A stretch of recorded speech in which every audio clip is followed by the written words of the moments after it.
সমানে টক্কর চলছে, স্কোর 3-3। কে জিতবে?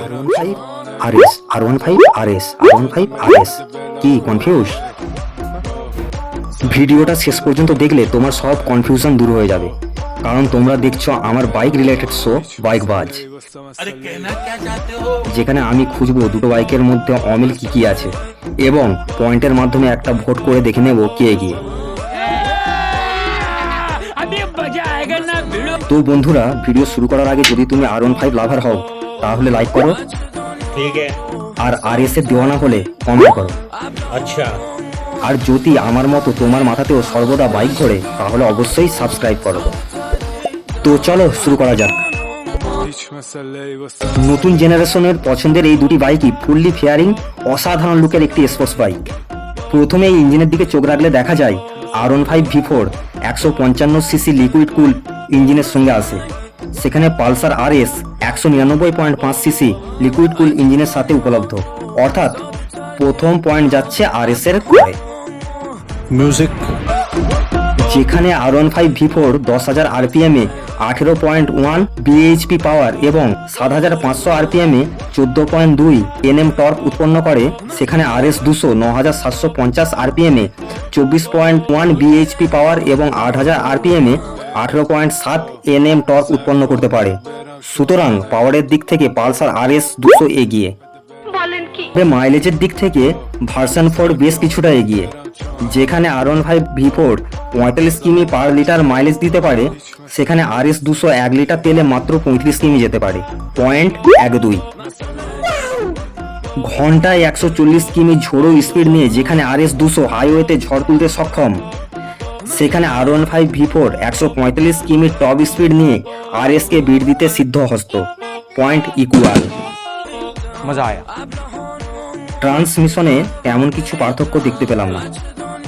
এদিকে অ্যাসিস্ট অ্যান্ড স্লিপার ক্লাচ দেওয়া আছে, আর ওদিকে ওয়েট মাল্টিপ্লেট ক্লাচ। এখানে V4 সামান্য এগিয়ে। আসা যাক ফুয়েল ট্যাঙ্কে। R15 V4 এর ফুয়েল ট্যাঙ্ক ক্যাপাসিটি 11 লিটার, যা 1.76 লিটার রিজার্ভ রাখতে পারে। সেখানে পালসার RS 200 বেশ কিছুটা এগিয়ে, যার ফুয়েল ধারণ ক্ষমতা 13 লিটার এবং 2.6 লিটারের রিজার্ভ ক্ষমতা নিয়ে আরও 1 পয়েন্ট তুলে নিতে সক্ষম। R15 এর সামনে আছে আপ সাইড ডাউন ফ্রন্ট ফক এবং পেছনে আছে লিঙ্কেড টাইপ মোনোকর্স। ওদিকে RS 200 সামনে আছে টেলিস্কোপিক সাসপেনশন এবং পেছনে আছে monoshock. Upside down front ফকের জন্য এগিয়ে R15 V4। দুটো বাইকই ডুয়াল চ্যানেল ABS এর সঙ্গে আসে। দুটোরই সামনে এবং পেছনে ডিস্ক ব্রেক আছে। ব্রেকিং সিস্টেম প্রায় সেম হলেও RS এর ডিস্ক সামান্য বড় হওয়ায় আমার পার্সোনালি পছন্দ হয়েছে।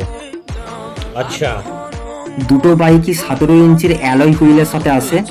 ফ্রন্ট টায়ার দুটোরই সেম হলেও V4 এর রেয়ার টায়ার সামান্য চওড়া, সুতরাং গ্রিপ একটু হলেও বেশি পাওয়া যায়। পালসার RS এর ওয়েট যেখানে প্রায় 166 কেজি, সেখানে তার থেকে প্রায় 26 কেজি হালকা ইয়ামার সবচেয়ে জনপ্রিয় বাইকটি, যার ওজন মাত্র 141 কিলো।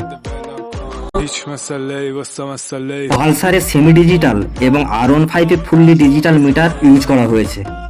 মিটারের লুক এবং ফিচার্সে R15 V4 এগিয়ে আছে।